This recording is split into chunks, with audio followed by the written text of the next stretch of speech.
আসন্ন ঈদকে সামনে রেখে সবাই বাড়ি যাচ্ছেন, সবাই সবার প্রিয়জনের সাথে ঈদ উদযাপন করবেন। এটি একটি সুন্দর দৃশ্য। তবে যাত্রাপথে অবশ্যই মনে রাখবেন, সাবধানতা অবলম্বন করতে হবে।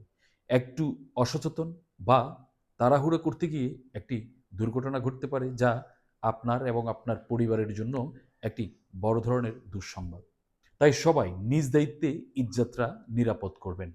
সম্প্রতি লঞ্চ দুর্ঘটনায় একই পরিবারের দুইজনের মৃত্যু সারা দেশের মানুষকে ভুগিয়েছে, মর্মাহত করেছে। আমরা চাই না এমনটা আর ঘটুক। দেখুন, আপনাদের সাথে একটা ভিডিও শেয়ার করি। সেখানে দেখবেন মানুষ তাড়াহুড়ো করতে গিয়ে বা নিজে আগে যাওয়ার জন্য কী ধরনের ভয়ঙ্কর ঝুঁকি নিচ্ছে, সেই ভিডিও দেখলে আপনারা বুঝতে পারবেন।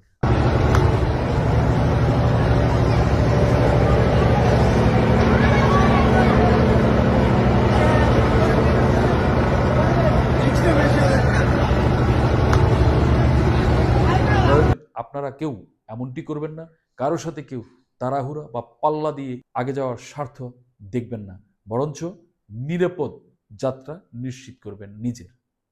সবাই ভালো থাকবেন, সুন্দর থাকবেন, ভালো কাজে ভূমিকা রাখবেন। ঈদ মোবারক।